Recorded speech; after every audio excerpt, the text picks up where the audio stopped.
Isang sasakyang sangkot sa Rent Sangla modus ang matagumpay na recover ng mga tauhan ng Highway Patrol Group Capiz sa isinagawang follow-up operation sa Barangay Andagaw, Calibo, Aklan.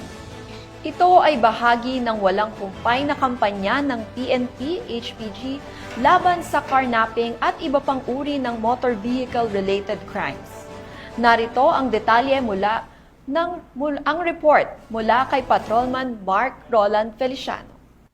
Iting na operasyon ng PNP Highway Patrol Group sa pagsugpo kontra karnapping. Isang sasakyang Mitsubishi Montero ang matagumpay na na-recover ng mga operatiba ng HPG Capiz sa pangunguna ng kanilang provincial officer na si Police Captain Pedro T. Macababa Jr. sa Barangay Andagaw, Calibo, Aklan nitong nakarang araw. Ito naman ang panayam ni Police Captain Macababad sa nasabing operasyon.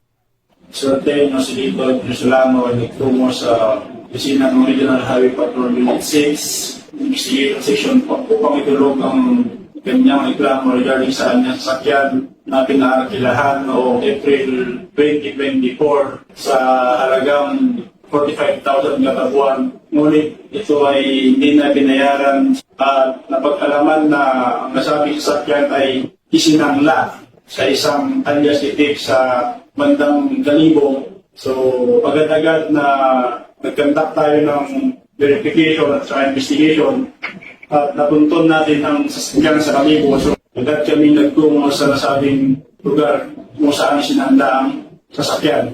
At nung ipaliwanag namin ito sa napagsanlaan, ay agad naman itong voluntaryong sinurrender nang malaman niya ang status ng dinala namin ng nasabing sasakyan sa Regional Highway Patrol Unit 6 para sa macro-routine examination at further verification. Ipinaliwanag ng HPG ang status ng sasakyan at voluntaryo namang isinurrender ito ng possessor. Pansamantalang nasa kustodiya ng Regional Highway Patrol Unit 6 ang nasabing sasakyan at sasailalim sa macro-etching examination ng forensic group. Sa anumang katanungan, reklamo o impormasyon, ang himpilan ng HPG mula Luzon, Visayas at Mindanao ay palaging bukas upang kayo'y tulungan. Kami ang Highway Patrol Group, ang kakampi nyo sa kalsada na patuloy na magbibigay ng serbisyong HPG. Dahil dito sa ating bagong Pilipinas, ang gusto ng pulis, ligtas ka. At sa iba pang balitang serbisyong HPG, tumutok lamang sa aming YouTube channel at Facebook page na Police News Network.